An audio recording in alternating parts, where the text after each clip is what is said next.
მეგობრებო, საღამო მშვიდობისა, მოკლედ ჩემს სახლს ერთად შეგნობდა რომ მოვედი ჩავრთე. არც ვაპირებდი არაფრის ყურებას, უბრალოდ ევროკინოზე გადავრთე და ეს უმშვენიერესი ფილმი გადიოდა, რომელსაც 3-4 წელი მთელი გული და სულით იღებდნენ. თავისი პრობლემატური საკითხები რომ ჩაეგდოთ. მე როგორც ვეგეტარიანელს და ცხოველების დიდ მოყვარულს და უფლებათა დამცველს, ისე მომხდა გულზე. აი ცრემლებს ახლაც ვიშრობ თვალიდან. მოკლედ ძალიან საყვარელი ფილმია, ვისაც ცხოველები ჩემსავით გიყვართ, ვინცაც ცხოველების პატრონები ხართ, ძალიან მოგეწონებათ. რა თქმა უნდა, ერთიანად მსოფლიოში სიბარუტეს ვერ აღმოვხვრით, მაგრამ შეგვიძლია ყველაფრის შეცვლა ვცადოთ ადამიანებმა. მახსოვს რამოდენიმეჯერ ჩემთვის ვთქვა, რომ ვერ შეცვლი ვერაფერს და ადამიანსაც ვერ შევცვლი წავიდგეს, მაგრამ რისთვის ცხოვრობ ადამიანი თუ არ ეცადე. მოკლედ უსაყვარლესი მიას და უსაყვარლესი ასე ვთქვათ ლომის მეგობრობის ამბავი არის და რა თქმა უნდა პრობლემატური საკითხების საზიზღარი მაბადეთ, მაგრამ საზიზღარი არიან მართლაც ბრაკონიერები, თემატიკის საკითხიც ჩაგდებული, აი უბრალოდ არ მესმის ეგეთი ადამიანები ამ დედამიწაზე როგორ დადიან.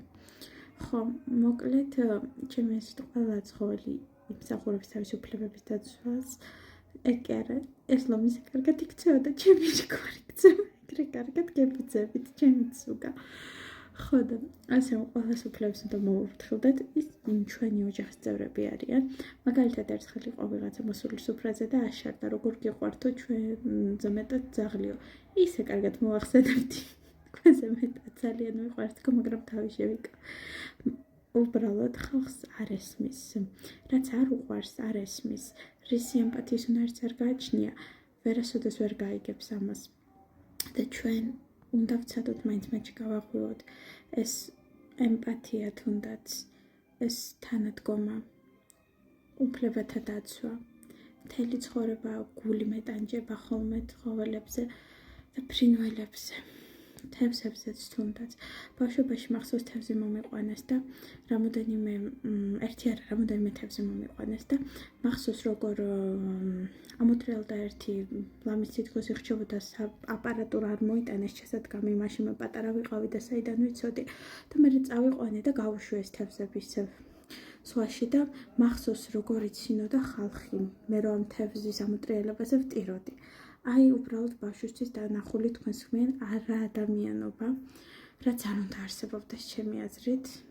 ხო. და ჩემი ცრემლები ღალღაპით რომ მომდიოდა, მათთვის იყო სასოციალო თემა. აი უკვე მაგ დროს მე მგონი ავიცრუე იმედი ამ კაცობრიობას და უფრო მეტად გადავედი ცხოველების უფლებებზე. და ჩემი აზრით უფრო მეტად კარგად ისინი ხმას ვერ გვცემენ, მაგრამ სათქმელს მაინც გვახვედრებენ. ცხოველები, ვიდრე ადამიანები და მათი უფლებების დაცვაც მაგ დროს გადავედი.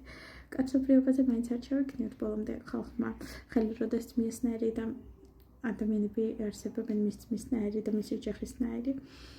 მე ვიოცნებებდი მაგალითად ეგეთ ცხოველებით გარშემორტყმულ ოჯახში ცხოვრობდა. ჩემი ოცნება იყო ყოველთვის ბავშვობაში, რომ ნეტა ფინანსები მიდენი მქონოდა, რომ ბევრი ცხოველი გადამერჩინა. და ეხლა რო ვუყურებ ხალხს ფინანსები აქვს, ისეთ არ მინდა ვთქვა სისულელებს ეკეთებენ, არც ფილანტროპობას აცებიან, არაფერი ხალხს აჯიბრებენ ჩვეულებრივ, როგორც ხდება საშინელ ფილმებში. მე მოვინდომებდი, რომ პირიქით იყოს ყველაფერი და ყველა ერთმანეთს დაეხმარება. და მოვინდომებდი, რომ ბევრი მიასნაირი ადამიანი არსებობდეს, რომლებიც ამ მსოფლიოს დაუბრუნებენ იმედს, რომ ადამიანის გულში ის ნაპერწკალი ისევ და ისევ არსებობს, უნდა კარგად მოიძიონ.